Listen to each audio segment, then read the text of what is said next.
Allô? Oui, allô, bonsoir Moussa. Bonsoir, comment tu vas?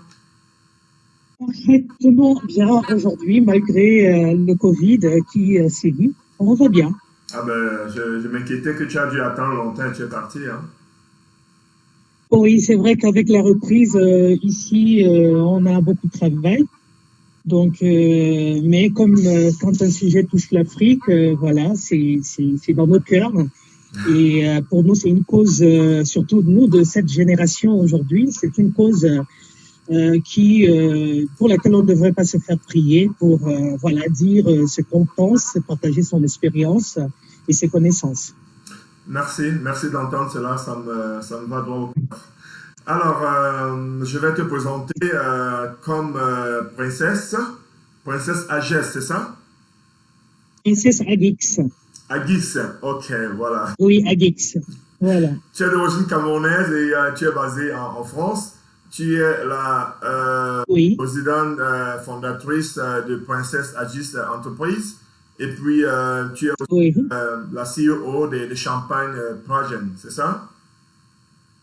Oui, donc je suis le CEO et en même temps la fondatrice du concept Champagne Pragen, qui veut dire tout simplement Princesse Agix Enterprises.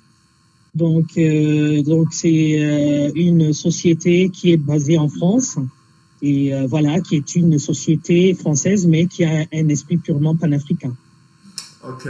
Ben, je sais que malgré que tu sois entrepreneur, mais tu es aussi quelqu'un de beaucoup imprégné dans la culture. Et comme tu l'as mentionné au début, lorsqu'on parle de culture, surtout la culture africaine, ça te touche très très profondément. Et aujourd'hui sur le plateau, nous sommes là pour parler des diversités culturelles et puis de l'unité des Africains, plus précisément les Africains de la diaspora. Mhm. Et comme tu dois bien le savoir, nous avons tous des différentes langues, des différentes pratiques et religions. Est-ce que tu penses que ceci pourrait être un obstacle ou alors un atout pour l'unicité des Africains dans la diaspora? Alors déjà, vraiment félicitations pour ce thème parce que il était temps qu'on en parle encore une fois de plus parce que c'est vrai, le Covid, il est là, mais nous avons des problèmes de fond également à défendre et la diversité culturelle est-elle un obstacle dans l'unité des Africains aujourd'hui dans notre diaspora? Je dirais, pour aborder ce sujet, il faut déjà que nous puissions comprendre, comment dirais-je, ce que c'est que la diversité, ce que c'est que la culture, Tout à fait. ce que c'est que l'unité même, et qu'est-ce qu'on entend par africain et qu'est-ce qu'on entend par diaspora. Donc, c'est quand on a bien compris tous ces différents mots qu'on peut mieux développer le sujet. Bon, comme on est pris par le temps, on ne peut pas rentrer dans les détails, donc j'espère qu'on aura une autre occasion de développer ce sujet. OK. Donc, on va essayer d'apporter quelques éléments. Il faut dire déjà que la diversité culturelle en elle-même, c'est quelque chose qui fait appel à la différence. C'est-à-dire que dans une société donnée, on va avoir la coexistence de plusieurs cultures qui vont se côtoyer, qui vont devoir échanger, qui vont devoir s'accepter les unes les autres. Et ça va dépendre à la fois de l'éducation des peuples, des groupes d'individus qui sont censés mettre en avant cette culture, mais aussi de leur volonté à avoir cette ouverture d'esprit. Parce que il faut dire que aujourd'hui, nous, les Africains, nous sommes dans cette diaspora qui est, comment dirais-je, qui est en quelque sorte parsemée à la fois par les afro-descendants, en même temps par les Africains qui viennent par le processus d'émigration. Donc, parce il faut entendre les diasporas dans leur ensemble. Et dans ce sens-là, quand nous voyons, par exemple, les représentations culturelles qui peuvent passer par des langues, qui peuvent passer par des arts, la musique, la danse, la peinture, l'écriture et j'en passe, ou alors les façons de faire, les us et coutumes, les traditions, ou même par les croyances religieuses et morales, on est obligé de s'interroger, est-ce que finalement, la diversité culturelle nous l'appréhendons comme il faut pour qu'elle puisse servir vraiment notre diaspora et donc notre continent mère. Je pense que à ce stade-là, on peut répondre en même temps d'une façon, comment dirais-je, citoyenne et surtout panafricaine.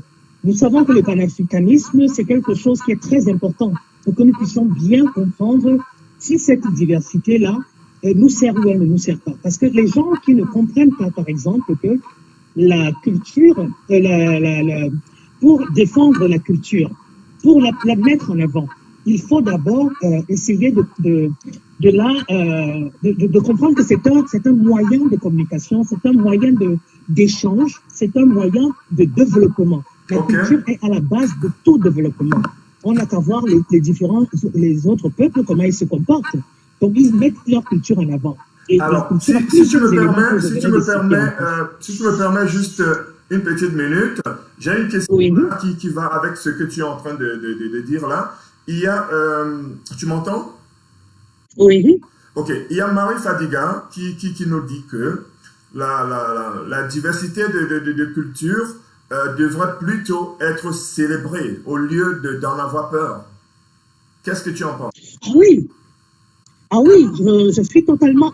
C'est pour cette raison que je disais, la différence, en fait, les gens n'ont pas compris quand ils n'ont pas une ouverture d'esprit, parce qu'on a un problème d'éducation, on a un problème de mentalité, et donc ceux qui ont généralement ce genre de problème ne comprennent pas que la différence est une chance.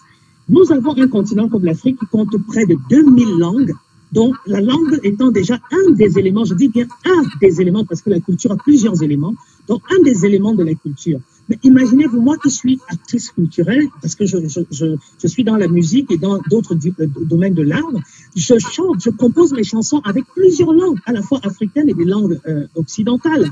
Donc ça fait que, mais j'imagine un seul instant, si j'étais condamnée à n'utiliser qu'une seule langue, mais quel appauvrissement, mais quel malheur pour moi. Donc, et c'est un bonheur. Quand je suis sur scène, que je chante en plusieurs langues, ça fait plaisir à ceux qui m'écoutent. Et quand j'écoute même d'autres artistes qui chantent en d'autres langues, moi, je m'épanouis. Et je me dis, ça fait le même effet à d'autres. Et c'est pour cette raison, nous devons comprendre que être dans la diversité, c'est en même temps avoir la chance de la variété.